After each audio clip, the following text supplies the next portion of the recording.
Hello, guys, and welcome back to another episode of the Tox-6 show. Obviously, brought to you by Golden Goal Media. Before we get started into the video, guys, as usual, as you can see at the bottom of the screen there, we are on the road to 100 subs. So please do show the channel some love and hit that subscribe button. It does more than what you guys can even believe. Obviously, we have a great panel lined up for this evening with some really interesting topics that we'll be covering, and I'm really keen to get started. Obviously, we've got some regulars on the show making his probably this is his third appearance, probably the guy with the most caps on the podcast, and that's Godwin. Obviously, here repping Chelsea as per usual. And then we have a return for Mr. Stretford and himself, Mr. Liam McConey, making his return back to the pod. Really happy to have him here. Obviously, it's not the greatest time for United fans at the moment, and obviously that's where we're going to get started, as you guys can see with today's title of the video. Is Ten Hag at the tipping point? Is it the end of the road for the United manager? And I think I'm going to pose a question to the United fan that's currently on the panel with Liam there and just ask him, obviously I didn't actually watch the game yesterday, but I did catch up on the highlights. What I will say though is United don't look bad, but they don't look good either. I don't know how to explain it to you. Like United are such a weird team. Like you look at the goals they score in the first half, and there's some great interplay. Get a 2-0 lead, and then out of nowhere, it's just 2-2. Then you 3-2 up. I mean 3-2 down. Look, Harry Maguire comes back clutch, to get a 3-0. But Liam, obviously, I'm going to ask you about whether Ten Hag deserves to stay or not. But just your overall thoughts on yesterday's game. I think that's probably the best place to start. What did you make of your performance yesterday against Porto? Hi gents, how's it? Shannon, Godwin, nice to be on the chat again. Gents, if I'm gonna be honest with you, that was a putrid performance. Whether we had more possession, whether we had more shots on target, whatever, it's bad. There's no way you go 2-0 up and you go and draw, or you go down 3-2 and then you go draw at the end. I mean, he had to. Why must we replace the two defenders to bring in Harry Maguire and Johnny Evans at the end? Does that not show you a sign that something is not okay here? Do you know what I mean? Why do we take off someone who No, 100%. was involved in one goal and scored one goal? This goes back to our last chat, guys. Remember when I said Ten Hag, the minute someone finds form, he drops them or he's up. Who the hell, bro, drops someone off at halftime? Takes him off at halftime. Doesn't make any sense when the guy's the hottest guy on the field right now.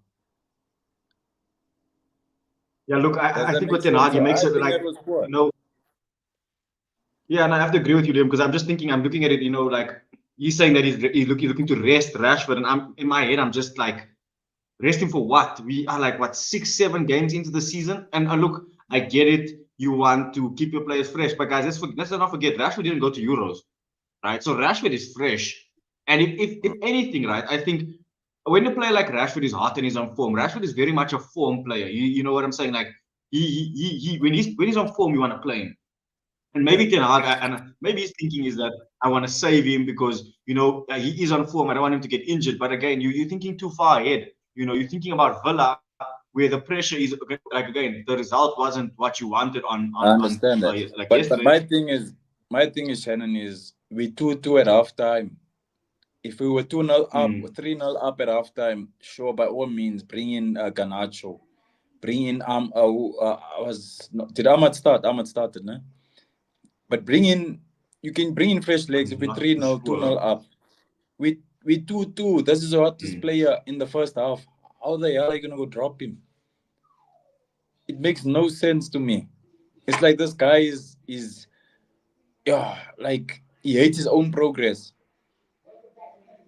It almost feels like he's getting paid if United does bad. Mm. It's almost like I was looking at the what do you call this? Like the amount of money Jose and Ole and all these guys got when United sacked them. It almost feels like he gave Big up and players. now he's waiting for that check. It's like he wants to get sacked so he can get that money. That's what it feels like. Look, and I think Because with there's Ten no Hag, way and it's things go right and then out of the blue you like I'm dropping Rashford. You know what I mean? It makes no sense. And my thing is all these players that he brought in, the luck has been poor. Mazarawi, Okay, here and there, but also bad in defending. Zirkzee, bro, come on. These are your players. These are the guys you brought in. Mm. And my thing is the board approved these players. And how So yeah, I someone think that say is. how someone like Harry Maguire saving us, someone who was supposed to be out 2 windows ago. He's coming Yeah, to hundred save us percent. at the end. Look, I think United and this is what I think I said in the last part is that I think they should have sacked Ten Hag at the beginning of the season, not because for any other reason than start fresh, new ownership, new manager, you just take the club in a completely new direction, Yeah. and now what you have is that, and I was watching a podcast the other day where they said United literally have the problem with United is that they've got half the players that want to play position play based football in like the Ligt, Lissandro Martinez, Kobe Mainu, Mazraoui, those Xerxes, the technical kind of players. Then you've got the players Yeah. that want to play the counter-attacking style of football, which is Rashford, Bruno, Mason Mount. And it's almost like the players don't know what system they're actually playing in. It's like sometimes United would like against Crystal Palace, against Fulham, insane on the ball, really, really good technically. Then there's like against Spurs, you immediately set up to counter attack. You're not even trying to pass the midfield or keep the position at a home game. And I think that's the problem with Ten Hag is that what I've seen is that he hasn't stamped his authority on the team. How can you be almost like the start of your third season and not have an identity? No one can say, okay, what is United's style of play? Can I It's like, jump in there? on the day, you come in and it's like the guys are Yeah. meeting each other for the first time and saying, okay, what? No, 100%, you jump in, go ahead, bro. My thing is, if did you guys listen to what Benny said in that podcast or that interview that he did? Benny McCarthy. Yeah, So what he about Jadon basically Sancho? said, no, he said about Ten Hag, he said, tactically, this guy is brilliant, but he lacks personality. We've seen this 2 seasons ago. We've seen it last season. We've seen it this season. Mm. Bro, we down. We 3-2 down. How are you not speaking to the players? I looked at him and I looked at the Porto manager. The Porto manager is running down the line, speaking. Do we not see Pep do that? Do we not see Jurgen Klopp do that? Do we not see Unai Emery do that? Mm. Get your guys, rally behind your boys. You know what I mean? Love their spirits. Come on, let's go, boys. The guy sits there, does this. He's thinking. That shows someone who's clueless, doesn't Mm. know. Look, Like tactically, I'm sure he sits in his room and tactically he's jotting down the best tactics. But if you can't translate that to the players because you don't have personality, I'm sorry, bro. He's meant to be an assistant coach. If he wants to coach at fair at the enough. highest I think, level, he's gonna be an assistant coach. If he wants to go down, he can go to Eredivisie and go coach Ajax again or whatever. I'm sure he'll thrive there, but not in the Premier League. Does this guy understand does he understand the caliber of players and teams that's in the Premier League, bro? mm. Like you can go and And I sign think the world's players, but if you don't have personality, it's not gonna translate on the pitch, bro. You can't and also what Benny said, some players don't want to train. Some bro, if you that personality, if you Pep Guardiola, I don't care how like bro, you can put us through good the you most are. strenuous training, whatever, but I'm gonna fight for you.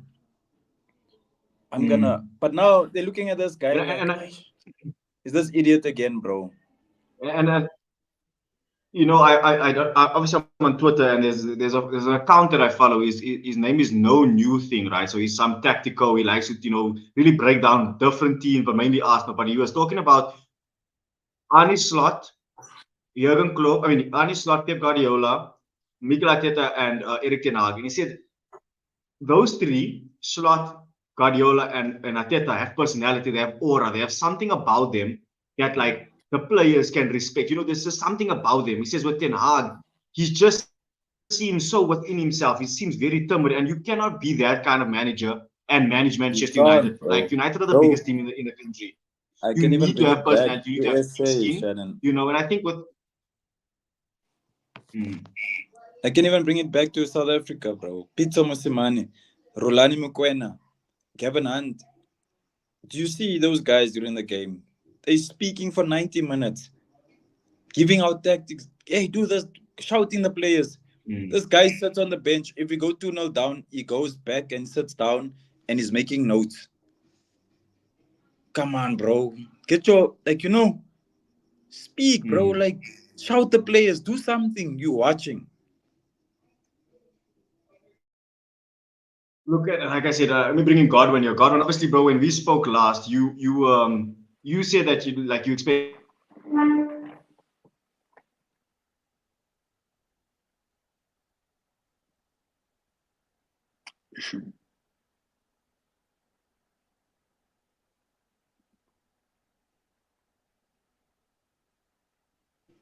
Is that Shannon? Yeah, no, it's a... No. Sorry, guys. Yo, sorry. I'm back. Yes, I apologize. Yeah, so like I was saying, Gordon, obviously last time we spoke on the pod and you said, Spurs were going to thrash United, and they did. And you said, you don't see United making even the top 8. Looking at Ten Hag and, his performance yesterday, and even some of his comments, he said, be patient. We've brought in some new players, as young players as well. We're sticking to the plan, and that's what his famous line is. And everyone keeps asking, what is the plan? But also he said that, judges at the end of the season, do you think, listen, well, from what you've seen so far, obviously from the past couple of seasons, but specifically this season from Ten Hag, you think the writing's on the wall and it's done? Let me start off by saying this. I have a little brother whom I love dearly. He's a big Man United fan. And we were speaking this morning. And he let me know that Man United finished 3rd in Ten Hag's first season. I did not know that. And then last season, they finished... where did they finish? They finished 6th last season, if I'm not mistaken. No, 8th. Yes, I think it is. 8th. Oh, yeah, but they won the FA Cup, so they got into thing. So, buddy, it's just going down and down and down and down and down, bro. Look how they've started the season, Shannon. Don't ask me about is the writing on the wall. And 80%, 90% of the United fan base know what's going to happen against Aston Villa this weekend. And 95% of them know that that's most likely his last game, bro. Ten Hag surely has to be sacked. Surely will be sacked, in my opinion. I don't think there's anything he can do to preserve his job. He's finished, bro. Like, who goes up 2-0, dog? 2-0. And ends up, they should have lost that game. Okay, I didn't watch the game, but I know they were down 3-2 at the stage. Yeah, last, I think Maguire scored 91st minute. Maguire scored in the 90-something minute to make it 3-3. But, bro, I think the players are just, they don't have any confidence. I really like what Liam said, bro. This guy doesn't have any personality, and I never realized that till now.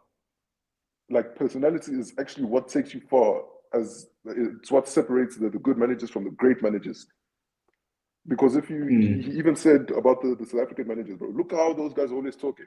If you listen to Ten Hag's interviews, bro, that guy sounds like a robot, dude. How are you going to take that guy seriously?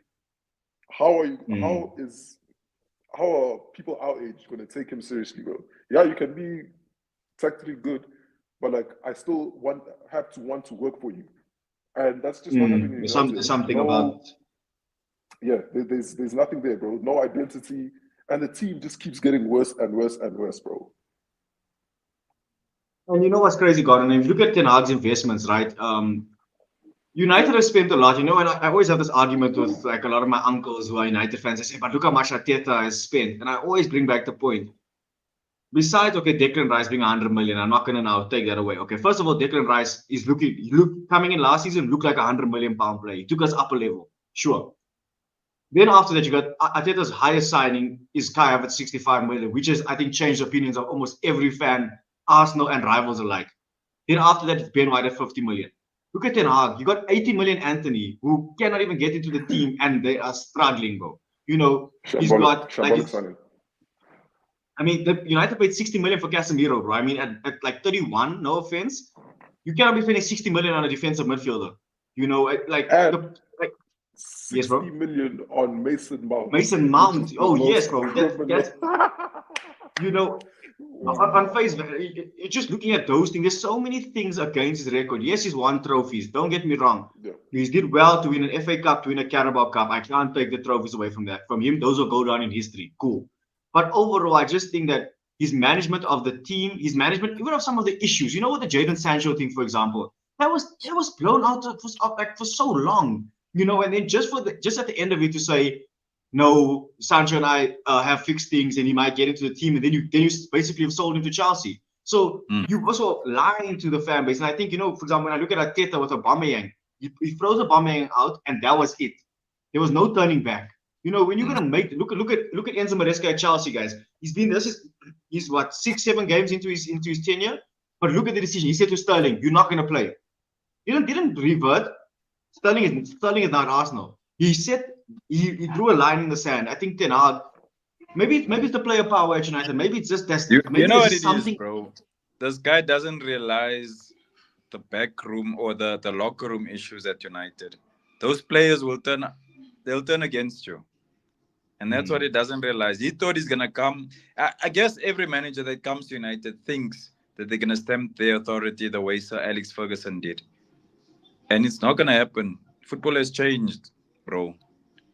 Do you know what I mean? Definitely. So for him to come in and think he's gonna tell, bro, how do you tell one of the best players in the world that he can leave? Ronaldo. Cristiano Ronaldo, yeah, That was his bro. first problem, bro, getting rid of Ronaldo.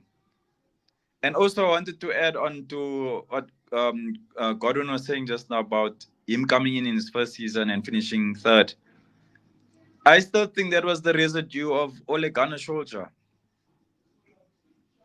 That was still his players. That was still, you know what I mean? I think last season was the season where he tried to enforce a Ten Hag style now, and this is how we're gonna do it. And do you understand what I'm saying? Yeah. Okay. And look, Liam. I think that, like I said, I think it's even just looking forward to the game. I think look at Unai Emery, who's been at Villa. I think a similar amount of time than Ten Hag, or maybe a bit less, or maybe slightly more. I'm not too sure of the exact timeline, but I feel like both managers have had equal time at both their clubs. Look at the trajectory of Aston Villa, guys. Less budget. The quality of players you can say is less. Certain players they are. Ollie Watkins is probably the best forward across both teams, but just look at how a good manager who sets his style, sets his rules, sets the tone, look what he can deliver. I'm not saying Villa can win the Champions League, but if there's a manager that can navigate a European Cup competition, it's Unai Emery. You know what I'm saying? It's like you can definitely see Villa going further in the Champions League than what United would have done if they were in the Champions League. United in the Champions League with under Ten Hag, I think they've won one European game out of 9. Conceded multiple, like more than 3 goals in all those games against Copenhagen away from home, against Bayern Munich at home, Bayern Munich away. It's just, there's so many things like that I'm just seeing from Ten Hag where I'm like, bro, what is the aim here? Like, what are you actually trying to do or to build here? Like, and I think you can give him the same credit that you can give Emery at Arsenal, is that he's brought in some good youngsters and maybe set them up. But Ten Hag might go to another team and do well, like Emery is doing now. But you never say to me as an Arsenal fan that Emery was a good coach for Arsenal. He wasn't. He was poor. And I think with Ten Hag, he just needs to. I think he needs to accept that maybe this is not his level, and maybe and maybe me that's just me saying it now because of where it is. But it's like the basics, guys. The fact that United are 3 seasons in with no style of football is alarming. Like that's for me the biggest red flag. You don't know what you want to do. So how can your players give you any sort of performances and any sort of consistency? So, like I said, my main question to you is, bro, do you think that even regardless if Ten Hag gets a win against Villa this weekend, you still want him to get sacked, or do you think if he does turn it around over maybe the next 5 games, that you maybe just keep it going like that, or is it, it's still early in the season, let's cut our losses and let's just maybe bring in an interim? Bro, I think I've given this guy the benefit of the doubt for too long, bro.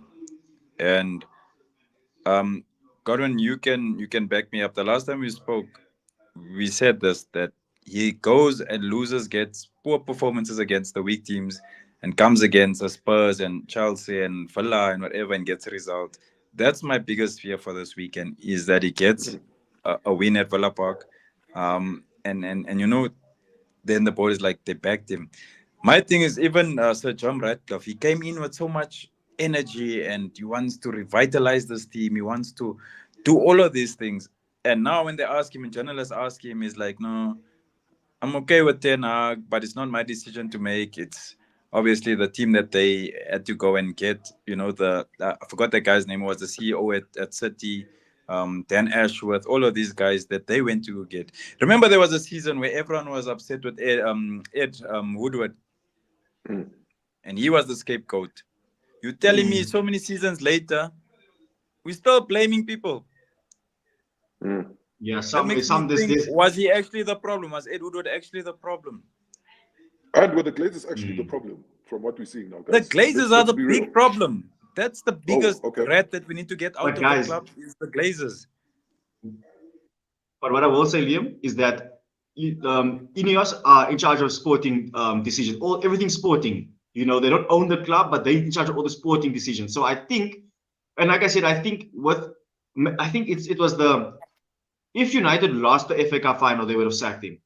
But I think with Sir Jim, he was like, hey, you know what? This guy just won a trophy. It's like I think that they were probably stuck between a rock and a hard place, because maybe you sack him and you even worse off now. But now obviously it's not the case. So I think also with Ineos, they've got enough credit in the bank with the fans to then make a decision now, and fans being okay. Like, it's okay that you gave him the first 6-7 games, but if you can make the decision now to sack him, I think fans will then still back you guys. I think the longer it goes, you become more Glazer-like. You came here, like you said, you're talking all the big talk. We're going to be ruthless. We're going to bring United back to the top, but your actions are not. And I think that's the problem with United. What is being said and what is being done are not the same. Ten Hag is saying on the field, we'll do this, this, and this, and it's not happening. The board are saying we're going to be ruthless. We want to be like a top team. We want to operate like this, and then they're not. So I think I prefer a manager that's like super honest about the bad performance. Sorry, boys, like a bad performance. You know what I mean? Like, come out and say we played terrible, and you're upset, and a guy sits there in a press conference confused, like Gordon said just now. It's like a robot. It's like PR people send him answers like generic. It's like they ask the media, "What are you gonna ask?" And then they draw up the answers for him. That's what it looks like, bro. It shows someone who, no, like Benny said, lacks passion. The tactics are there, but you don't have personality, bro. Like, come on, like, and I honestly think they're gonna still keep him on. Like I said the last time, he's gonna do bad against Spurs. He's gonna do bad against Porto, and he's gonna lose against Villa. I said that, bro. And I'm still standing on that. He's gonna do bad like that, bro. There's even people. I don't know if you follow Saeed, who has a podcast in the UK. I love it. Saeed and them even put out a petition, bro. They put out a petition to get this guy out. When did we ever hear that? Yes, we wanted a few managers out at the time, but it wasn't. It never got to a point where people are signing petitions, bro. That's how bad it is. That performance against Spurs was the worst I've ever seen United play since Ferguson retired, bro. If I'm being honest with you. The first time in my life, sorry, then I just finished with this. The first time since Ferguson finished, where I even looked at my friend, I'm like, nah, bro. I was swearing, I was sad, bro. No, look, and I think this is the perfect time to bring in Cello, who's obviously just joining us in now. What's up, Cello? Evening, guys. How you guys doing? What's up? What's up? Good, brother. Good. So obviously, Cello, we're discussing Ten Hag and the performance yesterday, and whether or not it's time to say goodbye. Liam has been, you can tell that he's frustrated, and I think being United fans, you guys have, and let's be honest, all of us are probably around the same age. United in our childhood were the top team, winning everything. So where you are now, it's such an unfamiliar territory for the United fans, and I think United fans still have the same expectations, of how the club should be run. And look, it's what 12 years now without the league title for United. So that's actually it's growing year by year, and you're gonna soon be in the Arsenal boat of 20 years. Do you think, Cello, that Ten Hag is gonna be able to change anything like obviously from the Villa game now, or do you think what, it's time for Ineos to cut their losses? They've tried the nice guy approach, but it's time. Well, look, that's a good one, because I think yesterday everybody that commented or said anything would have definitely been based off the emotions and the running of games that we've had since, obviously, since yesterday. And for me, I just feel like I said to you last week, that it is what it is right now, bro. We've made our bed. We need to lay in it. I think sacking the manager now is going to be an injustice to the whole team, if we're being honest. We've done it on how many occasions now? 4 occasions, if I'm not mistaken, and it's done nothing for us.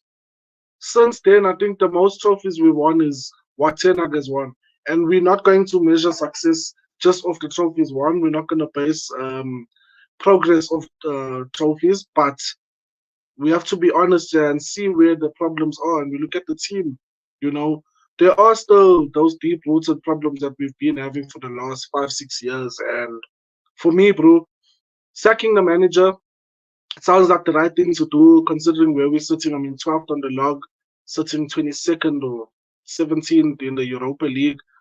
It's not looking good for us. But you ask yourself the question is, when you sack Ten Hag, what do you do then? You're gonna go on a run of maybe 6, 7 good games, and then you go back to default settings.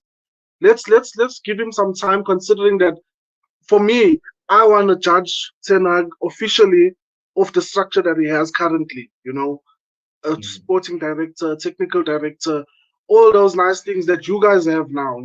With once Kroenke decided to start taking the change out of his pockets, and you can see how fruitful it is and how it's been for Arsenal. If you just start aside by the manager, just stay with him. For me, right now, I think he needs to grow some balls. You know, he needs to show that he is the manager. Like Benny said, he's lacking that little bit of tenacity on the sidelines to get these boys moving. I think that's what we're lacking. You can see it. I mean, look at the game yesterday. For our assistant manager to get a yellow card, that just it screams a lot It to me in tells you terms of something. how much in terms of how much the passion that he has. Exactly. You're sitting there, you're looking at the game going wrong.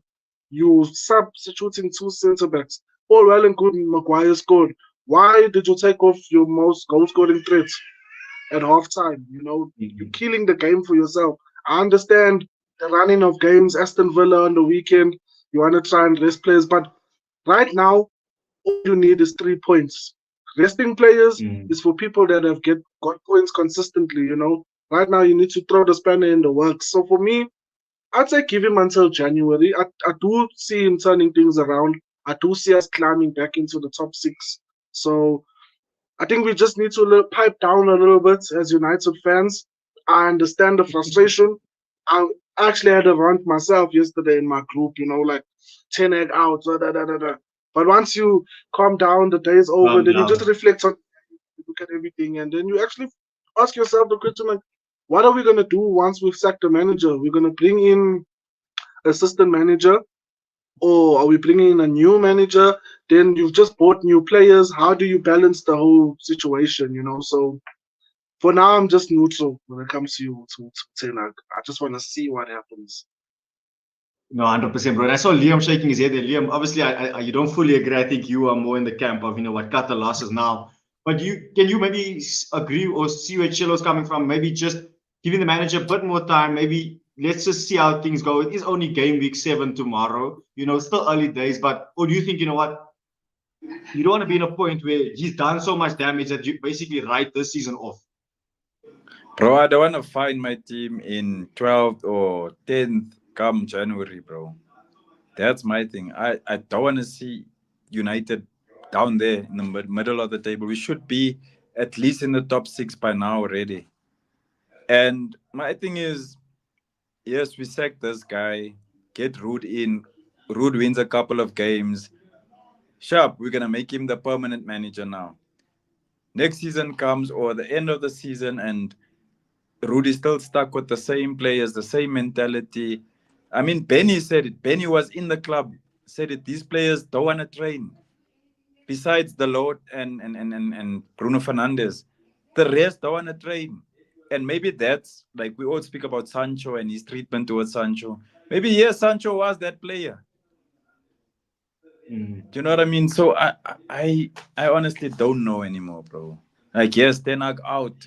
This one in. That it's gonna be a merry-go-round again.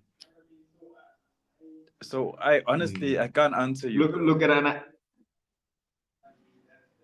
Look, and I think maybe myself and Godwin, we probably enjoying this the most. I'm not lying to see United in the mud, guys. Like I'm not hoping that I'm hoping Ten Hag is still here, but like at the same time, I think the problem I think with United, and this obviously I was going to quickly get some score predictions for the game before we move on to the next topic. It's just that I think United's problem is that they have players that are still from old systems, that are still in the old way of doing things. I'm not saying Bruno didn't deserve a new contract and that kind of thing, but Ten Hag is too hasty. I think the club was too hasty to give out these new contracts to Rashford, to Bruno, and it's just like you need to earn these contracts. Like when But Ateta came Shannon, in, he is said it he, is it is obviously it because Ten Hag Maresca was giving them?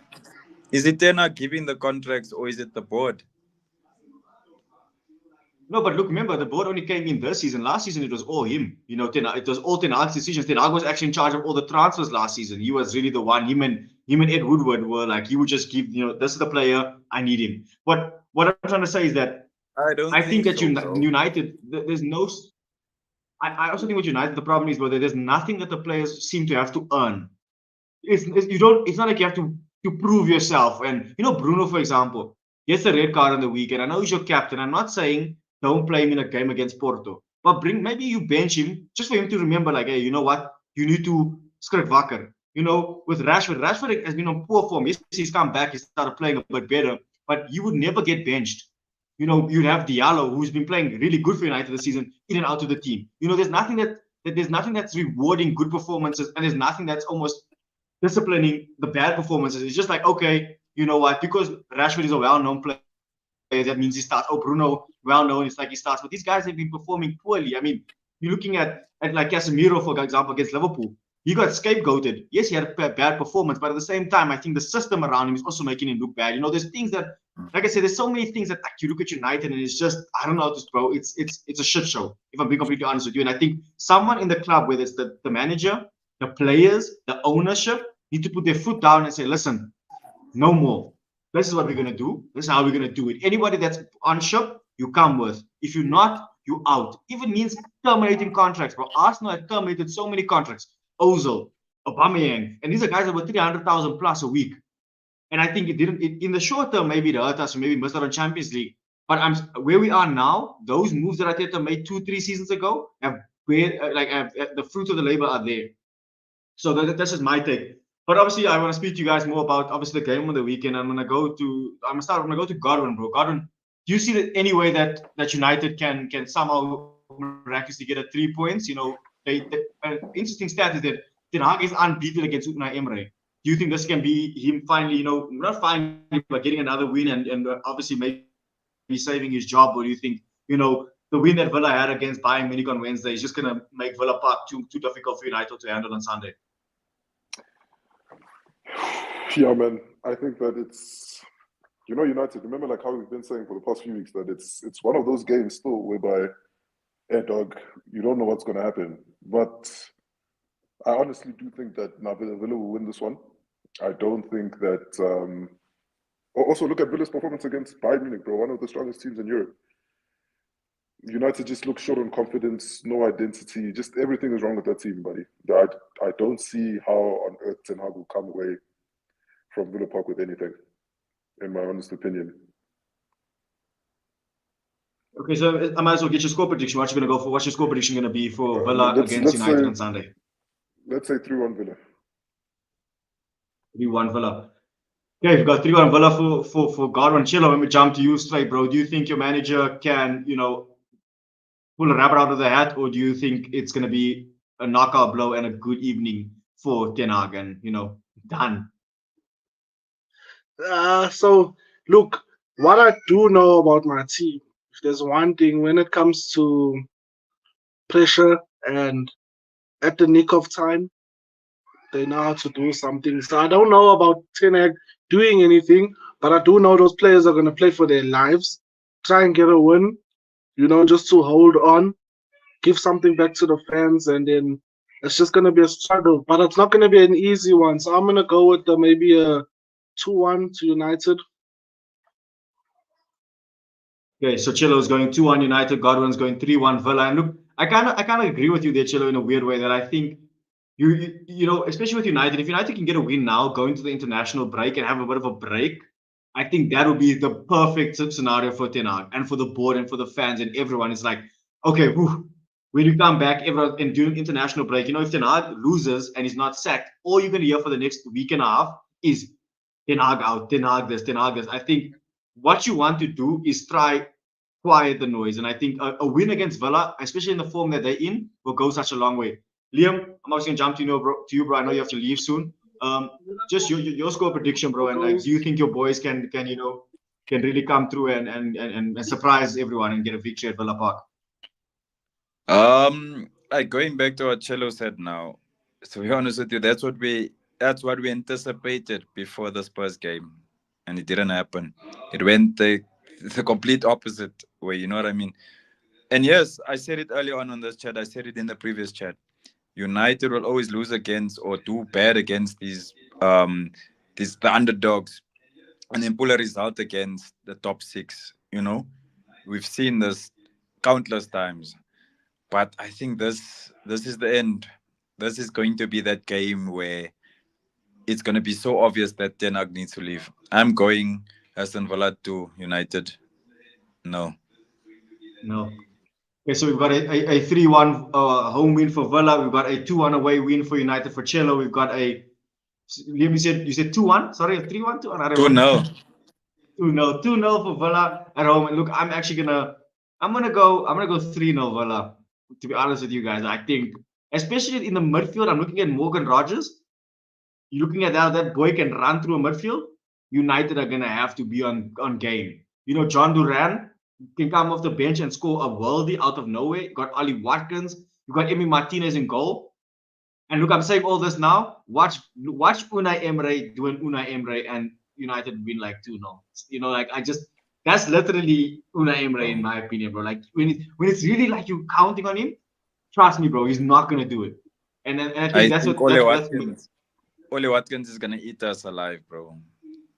And that defense is putrid, bro. And I mean, 4 out of the 5 of the back line, including Onana, is Ten Hag's players. It's guys that played with him at Ajax. Do you know what I mean? Yeah, look, and still they still don't understand what this guy wants. But it's your players. It's the guys you worked with. Look, I think only time will tell on Erik ten Hag, and I think that's the perfect caveat for us to obviously move on to the weekend's other fixtures. Obviously, we've got no Liverpool representative in the house, and you know, again, I can probably feel for you United guys, you know, having to speak about Liverpool, but we've got Liverpool against Crystal Palace, early kickoff tomorrow. And obviously there's Liam going, guys. But do you guys think Liverpool will continue their fine form? I think, you know what, it's 6 wins, 1 defeat. I think they've got the lowest goals conceded. I think they're probably up there with most goals scored. Did you guys, and let's be honest, did any of you guys see this coming from Liverpool this season? I'm gonna jump to Cello, bro. Do you see Liverpool being this strong this season, or did you think, you know, obviously it is still early in the season, do you think that it would maybe take Arne Slot a bit more time to get the guys playing the way he wants? And what do you make of Ryan Gravenberg in particular and his like revolution in the number 6 position? I think okay, let me start with regards to that. I think they would have had the start they have. Yes, to an extent, I did foresee this, considering the team that he inherited. It wasn't a team that was dejected.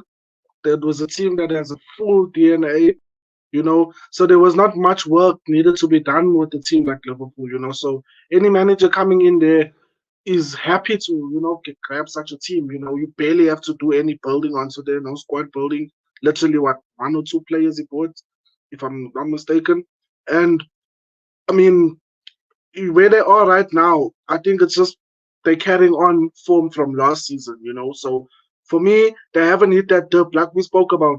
They are yet to hit that dip, and when they do, that's when you start seeing the cracks with regards to how Slot really manages this team. So for now, I haven't expected them to do any worse or any. They're doing what they're supposed to have been doing right now. Gravenberch, oh my word, bro, oh my flipping word. To think that we were this close to signing that man, actually, and I don't know what happened. For me, he's 10 times better than Zoboslai. Zoboslai got the technical ability, but that man, Gravenberch, can run a game for you. He's a game decider. So they've got a gem on their hands. As long as they can keep him fit, he can stay fit, then I don't see problems for Liverpool for a while. If we're going into this game this weekend, let's be honest, I think Crystal Palace is one of Liverpool's Achilles heels if we look in recent games. It's never easy for them. So I might see a little bit of a handbrake, maybe a draw, a 1-1 draw.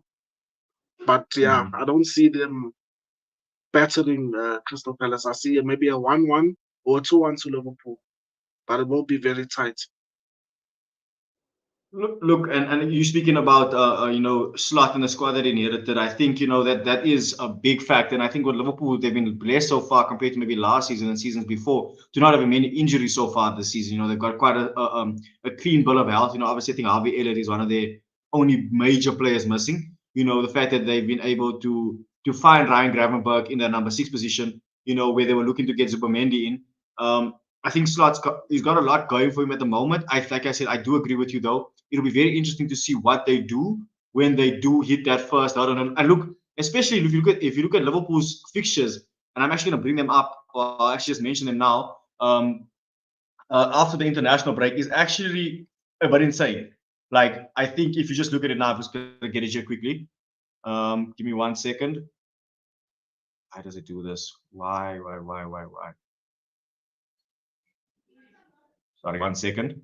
I mean, then obviously they got the next game is Palace away from home, and then we got the international break coming, and then they play Chelsea, Leipzig, Arsenal, Brighton back to back in the cup game, in the cup and in the league. Then they got Leverkusen, Villa, Southampton, which is probably their easiest game in there. Then they got Madrid, City, Newcastle, Everton.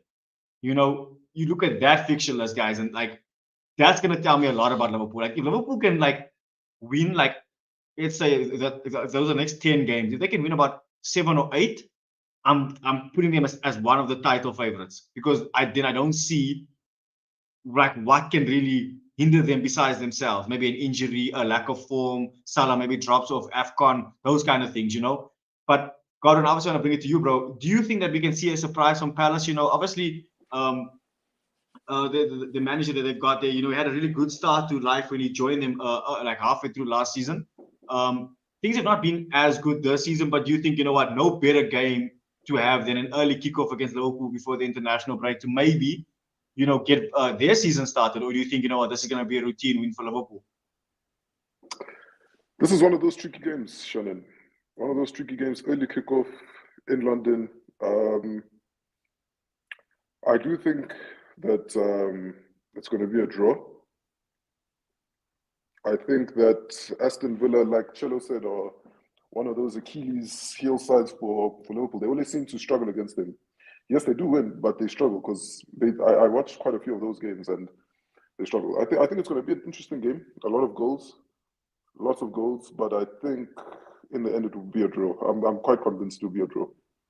Because remember, I've been saying all this time that the approach that Liverpool take under Slot is more cautious. It's not chaotic like how it was under Klopp. Under Klopp. And this style of play just seems like it's going to suit Palace to try and find a system in which to. Because Palace, yes, they haven't had the best start to the season, but if you watch those guys play, bro, they're not bad at all. Not at all. No, 100%. 100%.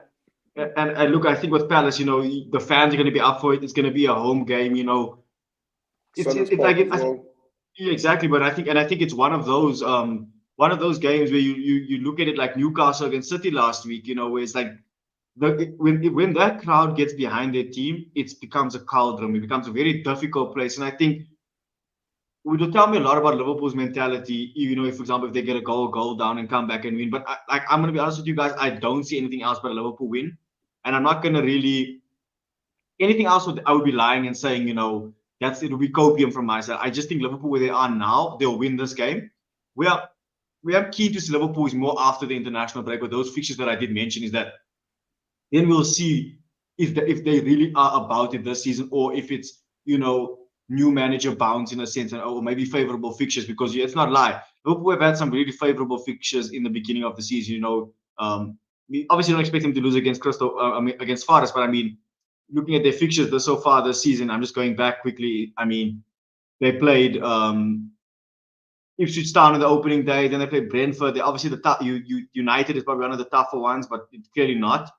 Then you had the loss against Forest. They played Bournemouth, played Wolves, so they really played just bottom half teams. So I do think they'll get the victory tomorrow. I don't see Palace getting the better of Liverpool. I think Liverpool's defense is looking imperious. I think Van Dijk is looking back like that Van Dijk that we all saw a couple of years ago, where it's like no one, and Konate is actually matching that. So I would even argue that Liverpool and Arsenal are the two best centre-back pairings in Europe.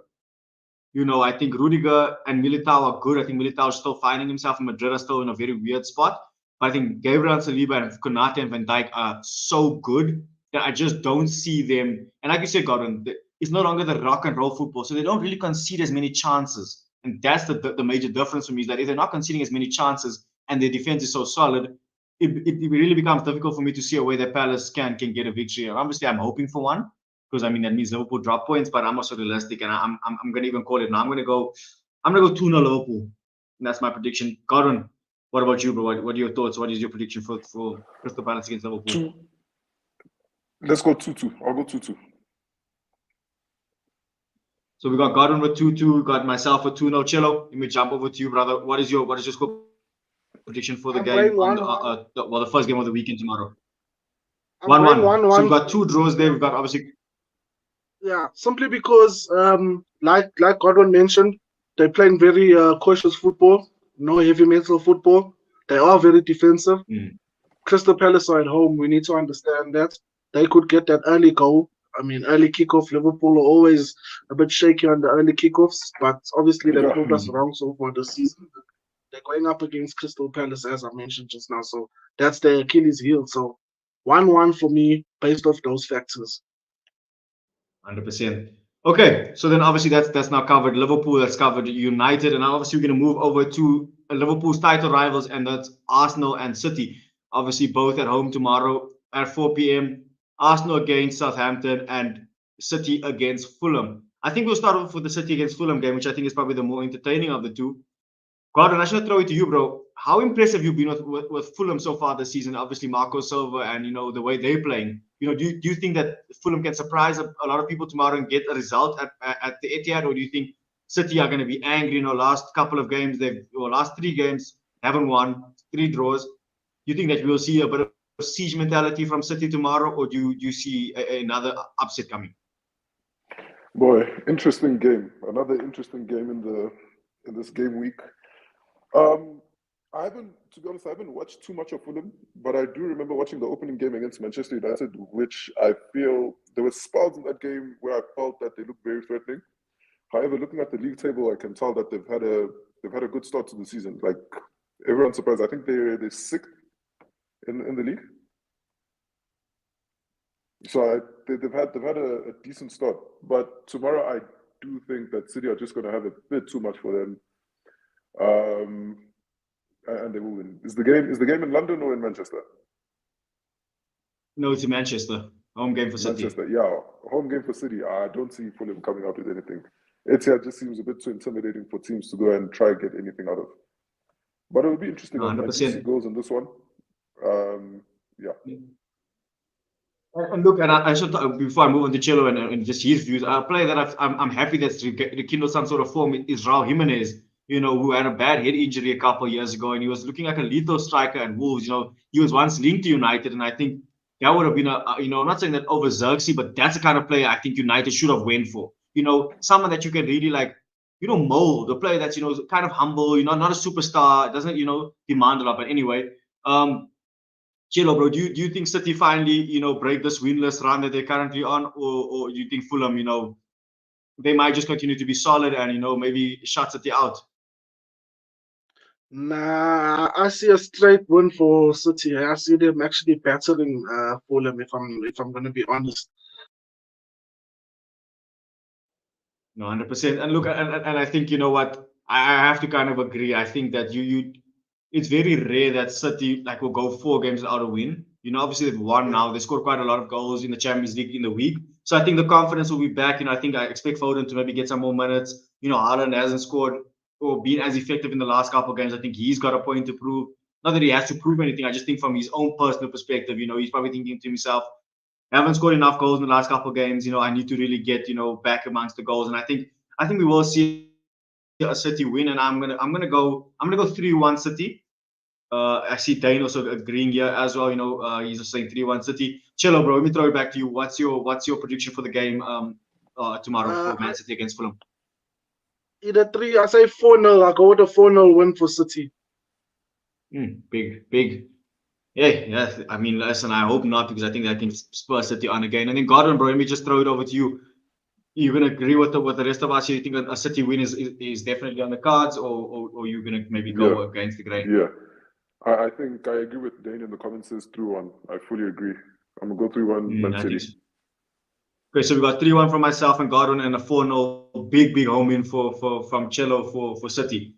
And we got D Blast in the comment section saying 2-2. And listen, I think if you're asking me, I'll take a 2-2 draw for them any day. City, and he says yes, City to drop points. Obviously, guys, now the other game. That's a kind of No, he's actually a Chelsea. Sure. Nah, that's a Chelsea. He's a Chelsea fan actually. Oh wow! You know who this is, Cello. This is Daniel, bro. This is Donzi. Oh word! Oh, shout out Dan! Shout out, bro. Yeah, bro. So obviously now I'm gonna bring it over to Arsenal, and that's obviously the other top of the table clash, you could say. Or say one of the title contenders. Obviously we are home tomorrow against South.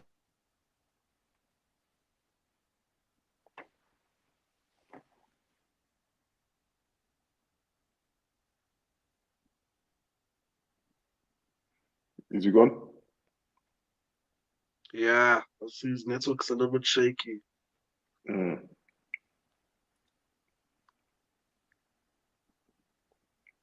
I'll just check. But I think he wanted to talk about the Arsenal game, if I'm not mistaken. Yeah, what's your prediction on that Arsenal game while we wait for Arsenal. I don't know if you've seen Southampton's football, bro. It's defensively they're a shamble. They're a shamble, that team. So I see Arsenal blowing that team apart, like maybe 4-0. you? 100%. If you're looking at Arsenal's team in terms of attack, they actually literally adopted that heavy metal football. If you're looking at things currently, like they've been playing from the press. When they're pressing, they are pressing in numbers. They know when to make the press, and the attacks have just been they've been bombing down with the attacks. So for me, I definitely see like at least a 3-4-0 win.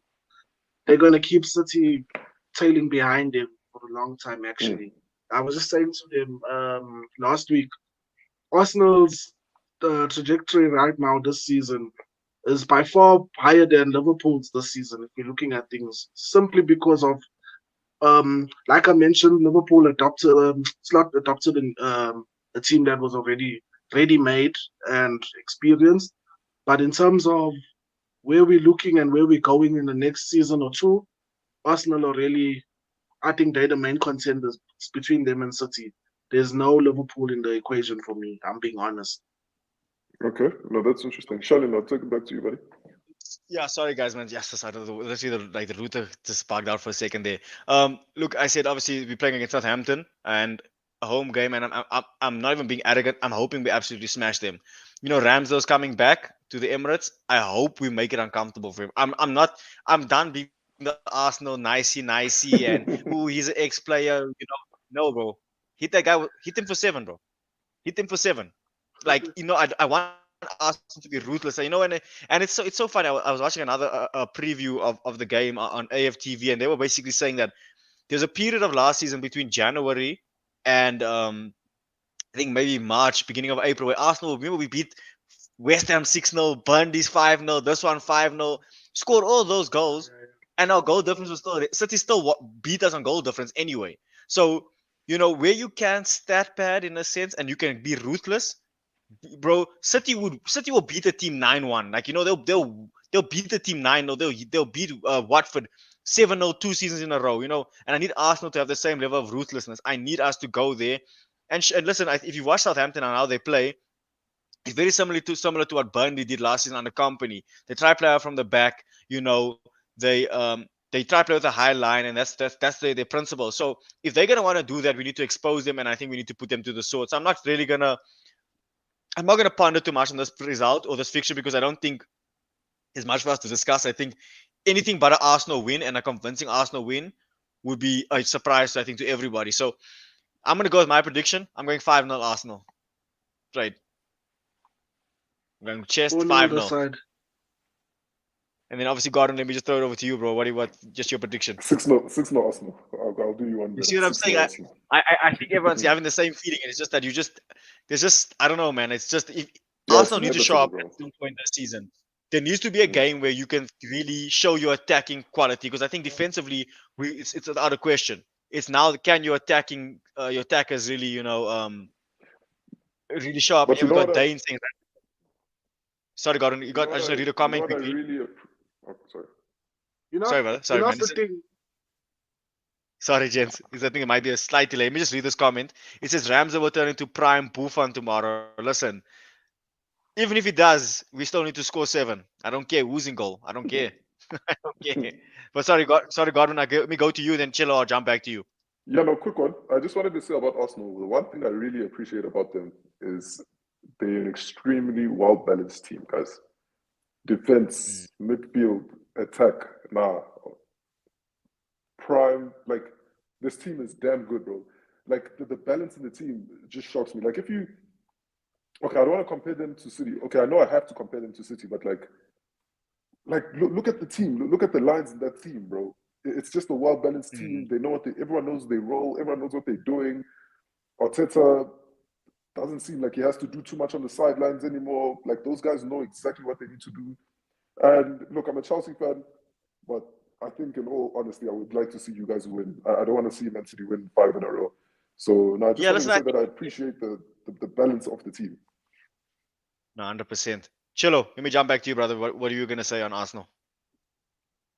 No, I was just gonna say, like, with regards to Arsenal, just to go back onto what Godwin said about the balance. It's the way the balance is so good is that Havertz, Jesus, Martinelli, those boys are not under pressure to score goals because it's being shared around the team right now. So you look anywhere, you're gonna find a goal that's coming in. So I think that's also another thing that Arteta can also work on if he wants to win the league, is maybe get your attackers, especially your strikers, scoring at least 25 league goals or 20 league goals for you to actually win this league, because that's where it is right now, because you're doing everything right, but you just need to get more goals in. As you said, the goal difference was higher last season for City, so that's where it is for me. You know what I will say though, Chelo? If for example, and that's what I give Arteta a lot of credit for. A lot of fans were saying, Arsenal must sign a striker. They weren't really happy with our window. Why are you bringing in Sterling, this, that, and the other? If you remember a couple seasons ago, Martinelli hit 15. I think Saka hit about 14. Odegaard hit 15 league goals, right? Jesus hit about 12. If you can get those players, for example, if you can get Havertz hitting 15, Jesus hitting 10, Trossard hitting 10, Martinelli hitting 15, Saka hitting 15 to 20, Sterling hitting 10, Odegaard hitting 10, Rice and Marino and those guys. If everyone is hitting numbers, then I think we've got a much better chance. I think City have something that not many teams have, and those are like those outliers of players. Like, how many midfielders can pass a ball like De Bruyne, and how many strikers can finish like Haaland? You're going to struggle to find that on the market. So what has Arteta done? Decided to have more important is that the unit itself is much stronger than just the individual. So look, we've obviously given our score predictions for the Arsenal game. I want to move over to, and it also pains me to say this, for me, one of the most exciting teams this season, and this is Godwin's Chelsea. Looking at Chelsea's fixtures tomorrow, I think Chelsea, I just got to double check the fixture. Give me 1 second. I think Chelsea are at home or they're away. Godwin, if you can help me out here. I just want to get Chelsea's, I think I have it here. Let me just double check. Are they yet again? It's Forest at home on Sunday. Can you? He's gone again. Because the straight win for Chelsea. Oi. Yeah, I'm really impressed with Chelsea this season. I won't lie. Like Maresca has, yo, this team is amazing this season. I'm not going to lie. It's not looking like moments. You know, like last season there was moments, and you're like, okay, maybe not, maybe. Right now you can see they are starting to show them being the real deal. And like I said, Chelsea for me top 4 is guaranteed. Somebody has to try and prove me wrong, but Chelsea definitely top 4 this season. I see them giving a lot of teams problems, especially when they start meeting the fellow big top 6. I think they got a point to prove with a lot of teams. Liverpool, Chelsea, Arsenal, United, City, Spurs. They've got a point to prove. And I think Maresca is just going to push a lot of them away. Even the United Chelsea game, I think those ones get heated. So I'm actually looking forward to that one this season. But I got a feeling that we're gonna get banged when that game comes up. Yeah, no doubt, bro. I was actually speaking to my brother, and we big on stats in this house, and I know that Chelsea have not beaten Man United at Old Trafford since 2013. So this season is the season where we beat you guys at Old Trafford. I hope. Anyway, Shannon, please take it away, bro. Yeah, sorry guys. Yes, this has been I'm so embarrassed. Yes. But like I was saying, I think Chelsea have been really, really, really good this season, and for me, I won't lie. Like, there's 2 teams that I hate. It's United and Chelsea because of the rivalries I've had with like friends and just the banter all these years. And it's like no one like there's like this season with Chelsea, I won't lie. I see them as a major threat. I don't think they'll be there for the league, but it's also you never know. Like they could pull an Arsenal from 2 seasons ago and surprise everybody. But I do see them definitely making the top 4. I just want to read a comment that we got here from D-Blast saying, "Would you swap Odegaard for Palmer?" And I wouldn't because I don't think they're kind of different. Odegaard. Oh, I'll answer this now. I don't think Odegaard is a 10 as what people think. I think he's more of a 8 deep lying playmaker. I think both of them could play in the same team. I think they can play in the same team. If you're gonna ask me, and then people say Saka and Palmer, and look, Odegaard still holds the record for the most midfield goals without penalties. And look, Palmer's a baller, bro. Don't get me wrong. But like I said, I think Odegaard fits our system. And that's why I wouldn't swap it. I don't think Palmer's a quality player, bro, but you just don't know. Gordon, I see you disagreeing here, bro. Look, Palmer's cold, bro. He's a cold player, bro. Go to Arsenal. Arsenal will become title favorites within that hour of that signing, bro. Cole Palmer should win the Ballon d'Or, guys. Who has had a better season than Cole Palmer? Who has had a better Ballon d'Or's a season speech. than Cole Palmer? I don't want to hear anything, bro. Don't tell me about. I'm talking about Ballon d'Or is based off individual performance. Yes, I understand the team has to win, but guys, who has had a better 10 months than that guy? No one in world football. Give him his Ballon d'Or. Excuse me. Please continue, brother. No doubt. That's a good. I think Ballon d'Or is a bit of a reach. But I think, no doubt, if you can continue this form and Chelsea can win some stuff, then definitely. He's definitely got the. Listen, I don't think any of us thought that this guy would be as good as he is. You know what I'm saying? Like, nothing phases him. He just plays like he's playing in the street, bro. Like, it's like he's just, you know what I'm saying? It's like he's just having fun with it. And I think when a player can do that and have that kind of quality, that's what makes him scary. Like, he never seems like he's out of second or third gear. He doesn't play fast. He's always playing the game at his pace, and I think if you're looking at the price that he was also bought for, I think it was at 45 million. I think City are kicking themselves, bro. City, you're probably looking at it now and like, yes, that was £100 million player right there. And for all the money that Chelsea has spent over this Todd Bowley's era, that is great business. You know what I'm saying? Like, that is, and I think another good piece of business is Enzo Maresca.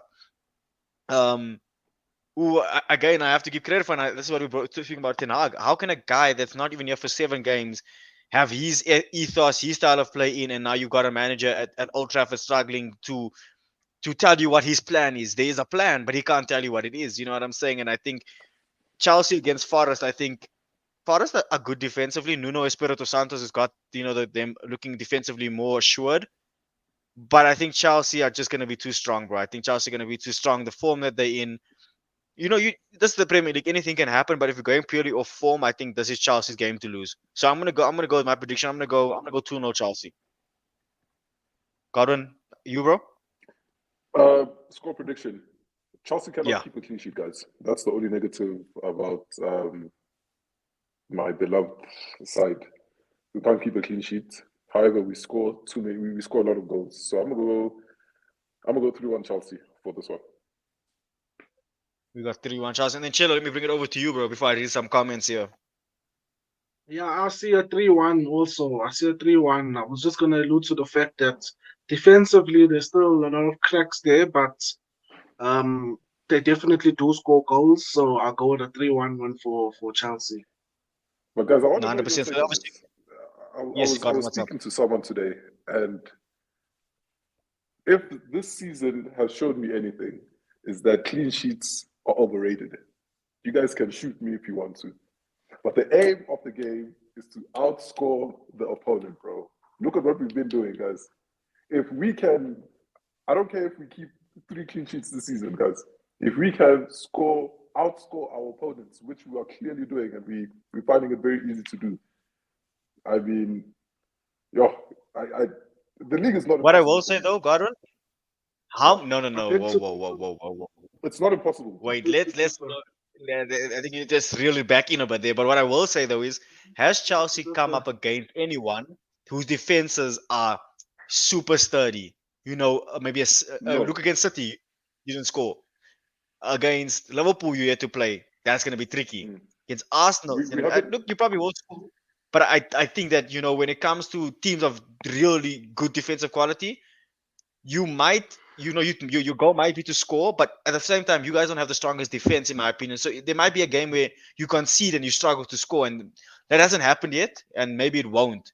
But I do think that I would say for Chelsea, I think top 4, that's a good season considering everything that's surrounding the club. I know you're saying maybe a title challenge, bro. I just think that the fact that you concede a lot of goals means there will be a game where you concede and you just aren't able to claw back maybe a 1 goal or 2 goals, and that's in my opinion. Chilo, what you? Yeah, I was going to say, I understand where Godwin's coming from. I think he's just happy at the fact that his team are finding the back of the net. I mean, last season was, so Yeah, when you at haven't this got some in a point, long time, you get some. Ish, makes yeah, you say crazy so things, nah. Tony Pie is the main. You know what I'm saying? But not in the Premier League, my friend. Clean sheets mean a shit lot if you want a title. Want to have a title challenge. Let's go back to the season with Liverpool and City. They were scoring goals for fun, both teams. You know what I'm saying? And goal difference means a lot when we're getting into the last 5, 6 games of the season and you're sitting 10 goals behind. So if you're gonna be conceding goals and minusing off your goal contribution, then it's pointless scoring those goals if you're just gonna be conceding and balancing it out at the end of the season. So for me, clean sheets mean a lot. You have to have a steady defense. As you can see, the guys that are sitting in the top defensively, they are sound. You guys are there where you are right now because, like Shannon mentioned, have you all met a team that is going to cause you problems and, make you struggle to score goals? But like I said, I do feel like Chelsea has a point to prove. And I mean, So let's wait and see. But as I mentioned, I do see a top 4 finish for them. look, and I'm just looking at Chelsea's stats here. Is that Chelsea have scored 15 goals but conceded 7. So it's almost like you said, it's basically half your goals you don't count in a sense. You're not, and that's and that's it's probably the most difficult thing in football is to get a strong and sturdy defense. Where you don't really concede.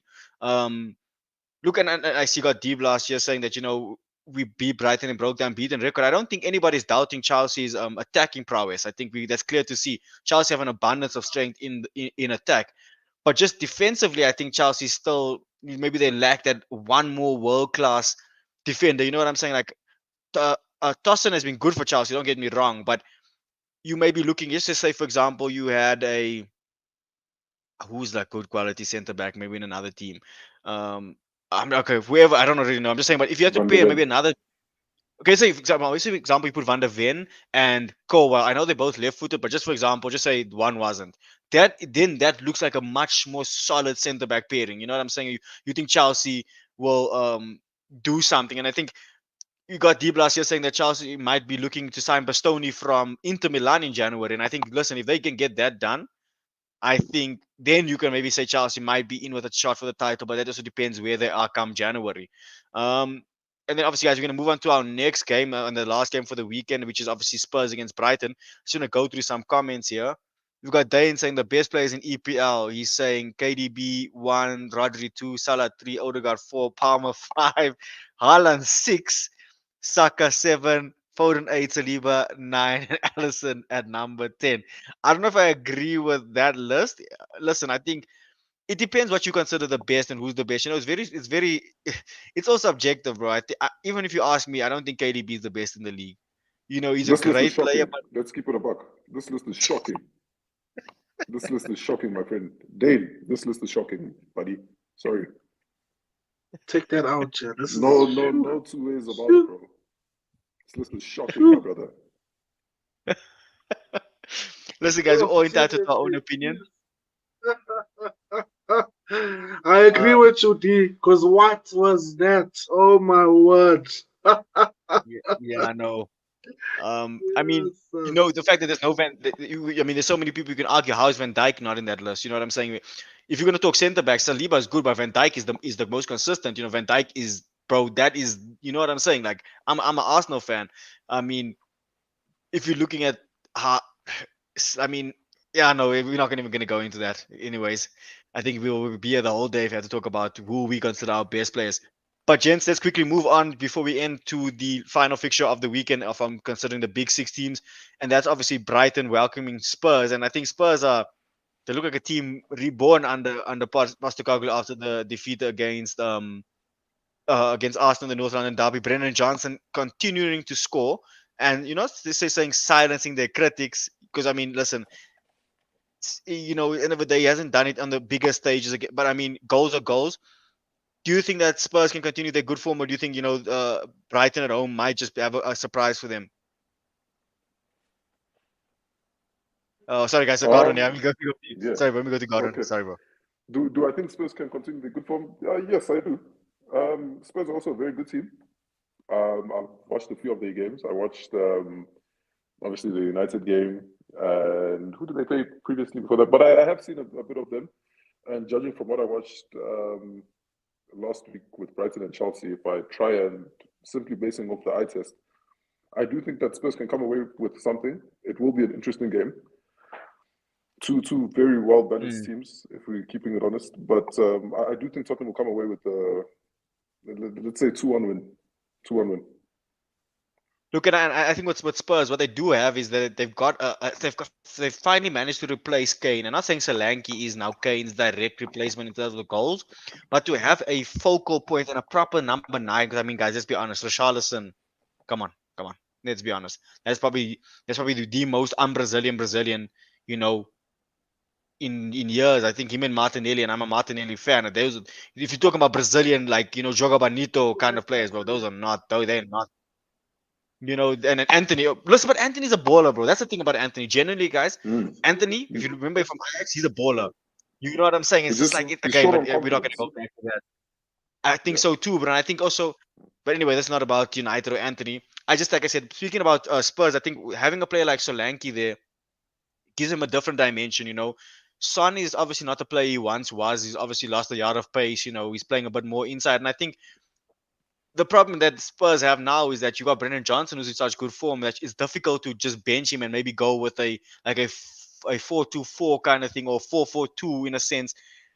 You know, where you can have Son play a bit closer to the center forward and play off him, like, you know, we used to do with Kane. Because then I think that's when you get the best version of Son.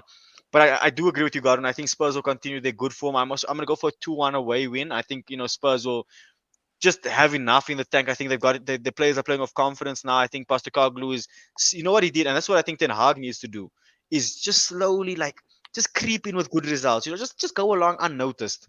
It's obviously more difficult for Ten Hag because he's at United. Everything will be magnified. We have, Chill, obviously just want to bring it to you quickly. What are your thoughts on the Brighton versus Spurs game? Do you think Spurs get the win, or do you think the Seagulls will obviously let's say poop on their parade? I actually see Brighton. I wouldn't say an upset. I'd see Brighton beating them simply because I think besides the United game, Tottenham do tend to go to sleep in defense. The defense can go to sleep, and Brighton catch you when you're sleeping. That's one thing for sure. They catch you when you're sleeping, and I do see maybe a 2-1 win to Brighton. 2-1 to Brighton. So we've got there. Gordon, you said 2-1 to Spurs, eh? Then you got Chillo saying 2-1 to Brighton. I'm actually gonna go 3-3. Both teams play high lines, super high lines, and if you look at I think if Brighton were just like a tad bit smarter last week, they could have gotten something against Chelsea. They were just, you cannot play a high line against Chelsea, bro. Not with the pace that they have on the counter attack. Bro, you'd be foolish to do that. You'd be foolish to play such a high line against Chelsea, and they showed it last season when they beat Spurs, and they showed it this season when they beat Brighton. So I think that both teams will cancel each other out. I think Welbeck's been having a good start to the season, and I think Solanke too. So I think I'm gonna go 3-3 because I just think Spurs they will have some goals in there, but I think Brighton at home might just pull one off. So there we have it, guys, for the predictions for that game. I just want to go through some comments before we end. I see we got Dane here saying, Saliba is better than Van Dijk. I mean, maybe on current form, maybe, but I think it's still too close. Like you also have to respect what players have been doing over years. You know what I'm saying? Saliba past 2 seasons has been really good. Yes, maybe 2-3 seasons. Let's not deny, but Van Dijk has won it all. Being the reason why Liverpool won the Champions League, won the league title. If you're being completely honest, guys, you go and sign a centre back in January who changes the fortunes of your team. You then make the Champions League final that same season, make the Champions League the next season, win the league after. I think Van Dijk just deserves a lot more respect. We've got D Blast just saying he's at the bridge tomorrow. He's he's gonna be at the game at Stamford Bridge.